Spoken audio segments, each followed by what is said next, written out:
नई दिल्ली। आम आदमी पार्टी के वरिष्ठ नेता और एमसीडी में नेता प्रतिपक्ष अंकुश नारंग ने शुक्रवार को एमसीडी मुख्यालय सिविक सेंटर में आयोजित सदन की बैठक में आप नेताओं के कोर्ट से आरोप मुक्त होने पर बधाई प्रस्ताव रखा। इस दौरान उन्होंने ने कहा कि कोर्ट द्वारा देश के लोकप्रिय जन नेता और दिल्ली के पूर्व मुख्यमंत्री अरविंद केजरीवाल को आरोप मुक्त किया जाना सत्य और न्याय की बड़ी जीत है। भाजपा ने सत्ता के लालच में अरविंद केजरीवाल, मनीष सिसोदिया, संजय सिंह सहित आम आदमी पार्टी के अन्य नेताओं को झूठे मामलों में फंसाने की जो साजिश रची थी, वह अंततः नाकाम साबित हुई। हम देश और दिल्ली की जागरूक जनता को भी बधाई देते हैं, जिन्होंने हर कठिन समय में सच और ईमानदार राजनीति का साथ दिया। ये जीत सत्य, लोकतंत्र और जनता के विश्वास की जीत है। बधाई प्रस्ताव लाए आम आदमी पार्टी की तरफ से, जो अरविंद केजरीवाल जी ने को माननीय न्यायालय ने बरी किया और सत्ता के लालच में भाजपा ने पिछले 2 वर्ष तक आम आदमी पार्टी को इतना पीड़ित किया।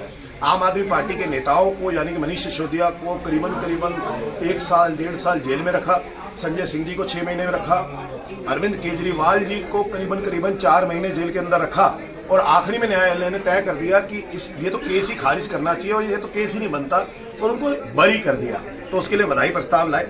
और उसके बाद जो कल परसों एक इंसिडेंस हुआ राजेंद्र नगर विधानसभा के अंदर, राजेंद्र नगर विधानसभा में हमारी सिटिंग काउंसलर हैं ज्योति गौतम जी, जो कि एक महिला दलित काउंसलर है, उनके साथ वहाँ के स्थानीय विधायक उमंग बजाज जो कि भाजपा से विधायक है, उन्होंने वो रोड का निरीक्षण कर रही थी रात को और 1:30 बजे के आसपास उनके साथ एक तो धक्का मुक्की करी, उनको नीचे गिराया, उनके कपड़े फट गए, उनको चोटें आई, उनकी एमएलसी हुई, उनके साथी को चोटें आई, उनकी एमएलसी हुई।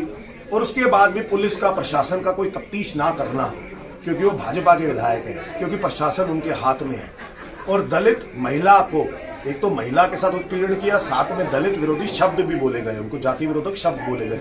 उसके लिए आज हमने ये जो शोर मचाया कि ये मेयर साहब को सुनना चाहिए। मैंने अपने संबोधन के बाद ही कहा था कि आप ज्योति गौतम जी जो कि हमारे इंदरपुरी से पार्षद है, उनको सुन लीजिए, लेकिन मेयर सुनना नहीं चाहते थे, क्योंकि उनको पता था कि भाजपा गुंडागर्दी करती है, भाजपा दलित विरोधी है, भाजपा महिला विरोधी है, तो उन्होंने सुना नहीं।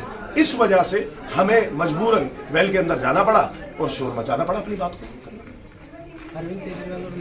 केजरीवाल जी और मनीष सिसोदिया के लिए तो मैंने बधाई प्रस्ताव पढ़ लिया था, उसमें तो अब इनके लिए हंगामा करने के लिए है ही नहीं। आपने देखा कि ये सालों साल तक इन्होंने यहाँ पे पिछले 2 साल आपने देखा होगा, काली तख्तियां ले आते थे, काली पटिया ले आते थे, वेल में खड़े हो जाते थे, उसके बाद हाउस नहीं चलने देते थे भाजपा वाले। राजा इकबाल जी उस टाइम पे लीडर ऑफ अपोजिशन थे, भाजपा वाले ये कहते थे कि शराब घोटाला किया आम आदमी पार्टी ने, लेकिन उस शराब घोटाला में तो बरी हो गए। तो यानी कि पिछले जो हाउस भाजपा ने रोके वो तो निराधार थे, उन्होंने जनता का समय नष्ट किया और मैंने तो उसका बधाई प्रस्ताव पढ़ा। और मैंने तब भी कहा कि देखो आज भी हम शोर नहीं मचा रहे बधाई प्रस्ताव पढ़ते हुए, क्यों? क्योंकि हम लोग चाहते हैं कि हाउस चले।